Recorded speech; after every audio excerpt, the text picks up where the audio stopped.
Bonjour à tous, j'espère que vous allez bien. Dans la dernière saison de Star Wars The Mandalorian, nous avons pu découvrir des soldats impériaux avec des armures en beskar. Cependant, ce n'est pas la première fois que nous voyons des impériaux avec des armures en beskar dans l'univers Star Wars. Car en effet, bien avant ce soldat-là, il y avait des soldats impériaux qui, cette fois-ci cependant, étaient directement des Mandaloriens fidèles à l'Empire. J'ai nommé les super commandos impériaux.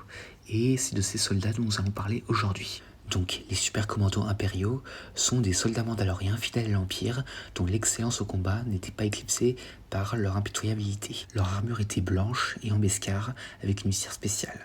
Et leur chef, Gar Saxon, possédait une armure peinte d'un rouge éclatant pour afficher sa domination. Les commandos utilisaient des fusils blasters super commandos impériaux, un fusil blaster spécialisé avec une crosse d'épaule et des lunettes. Les armures, bien que conçues et fabriquées sur Mandalore, présentaient des similitudes visuelles avec celles des Stormtroopers afin de refléter leur alignement avec l'Empire.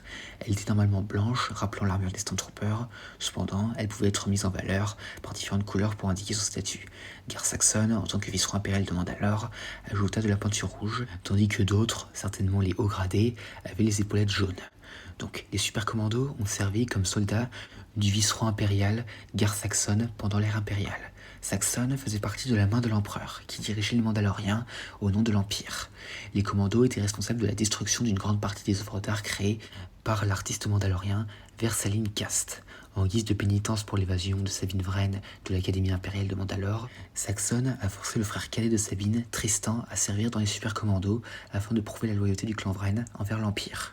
Et Saxon dirigeait parfois quelques missions directement sur le terrain, comme par exemple sur Concord Down, où il massacrait des protecteurs mandaloriens pour punir le chef Fenro d'avoir secrètement permis aux rebelles de traverser le système en toute sécurité, et tombèrent même contre Sabine et Ezra Bridger, mais ce dernier réussit à s'échapper avec l'aide de Fenro.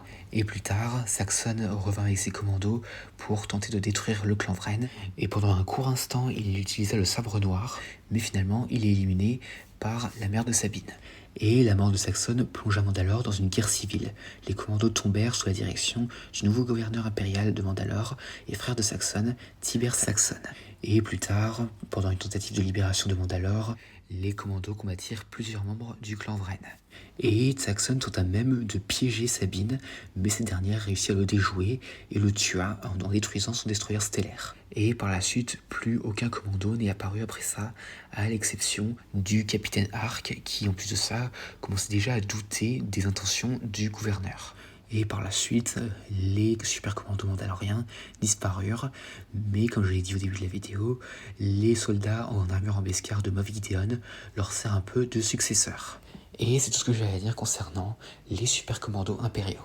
J'espère que cette vidéo vous aura plu, n'hésitez pas à me dire ça dans les commentaires, et à la prochaine.